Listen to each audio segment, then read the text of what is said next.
नमस्कार दोस्तों, कैसे हैं आप लोग। मेरे ख्याल से बहुत अच्छे होंगे। पढ़ाई, परिवार और सेहत का ध्यान तो हमेशा की तरह से रख ही रहे होंगे।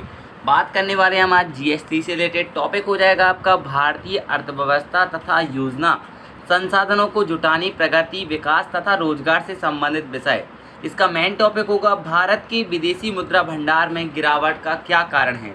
तो आखिर भारत का विदेशी मुद्रा भंडार क्यों गिर रहा है, इसके बारे में हम आज इसमें डिटेल से पढ़ने वाले हैं। जीएस3 से रिलेटेड ये क्वेश्चन आपको यहाँ से बन सकता है।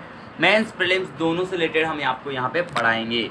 तो बात करेंगे हम संदर्भ में। तो भारत का विदेशी मुद्रा भंडार, इंडियाज फॉरेक्स रिजर्व 3 सितंबर 2021 के विदेशी मुद्रा भंडार 642 अरब डॉलर के सर्वकालिक उच्च स्तर से लगभग 45 अरब डॉलर कम होकर 600 अरब डॉलर से नीचे पहुंच गया है। ये इंडिया फॉरेक्स रिजर्व जो है, जो हमारे भारत का, यानी कि कोई भी वस्तु हमें अगर विदेशों से खरीदनी होती है तो हमारा विदेशी मुद्रा भंडार जिसका उपयोग करके हम वो वस्तुएं खरीदते हैं, वो हमारा 40 अरब डॉलर जो है वो कम होते हुए दिखाई दे रहा है 3 सितंबर 2021 को।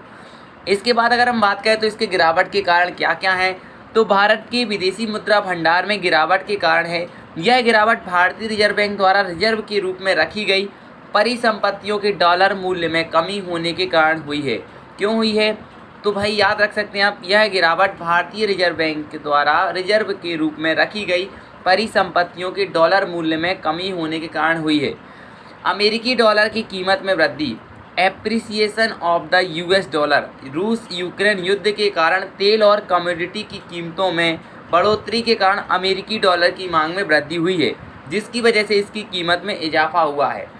इसके अलावा अगर बात करें सेकंड पॉइंट, तो विदेशी पोर्टफोलियो निवेशकों द्वारा पूंजी की निकासी, अमेरिकी फेडरल रिजर्व ने मौद्रिक नीति को कड़ा किए जाने और ब्याज दरों में बढ़ोतरी किए जाने की वजह से विदेशी पोर्टफोलियो निवेशकों एफपीआई ने सितंबर 2021 से 21.43 बिलियन डॉलर की निकासी की जा चुकी है।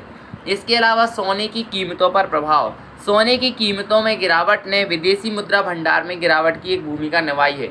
इसके अलावा अगर मैं आपको बता दूं, हमारा एक ऑफिशियल वीडियो आया है मुकुल परिहार चैनल पर, इससे रिलेटेड ही है मेरे ख्याल से, तो आप जाके उसको भी देख सकते हैं। डिस्क्रिप्शन में लिंक मिल जाएगा, और नहीं मिले तो आप जाइएगा, लिखिएगा वाई जो डिस्क्रिमिनेशन हो रहा है डॉलर का, या फिर लिख सकते हैं डॉलर लिख दीजिएगा और मुकुल परिहार लिख दीजिएगा, तो आपको जो वीडियो दिखाई दे जाएगा।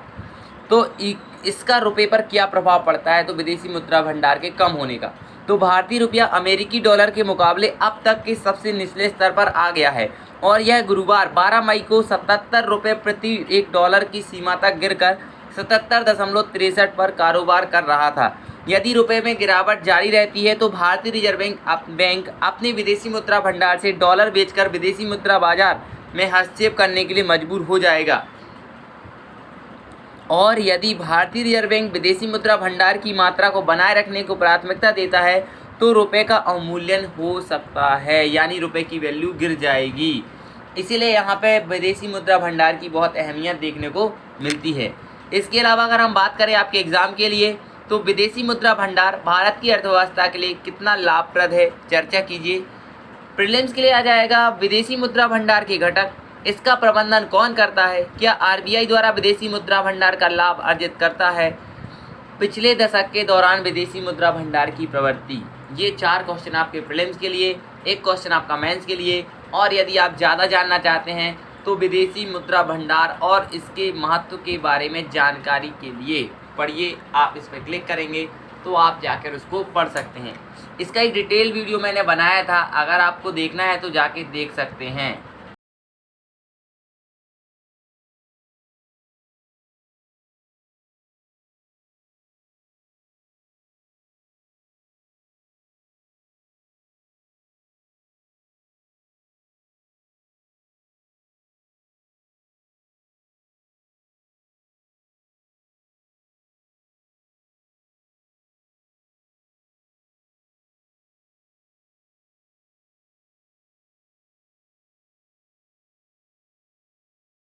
तो आप इसका आंसर राइटिंग करते हैं तो आप हमें भेज सकते हैं हमारे मेल पर, हमारे व्हाट्सएप ग्रुप पर, हमारे टेलीग्राम ग्रुप पर। तो हम आपका जो आप आंसर राइटिंग करेंगे उसको हमारे चैनल पर शो किया करेंगे। थैंक यू, जय हिंद।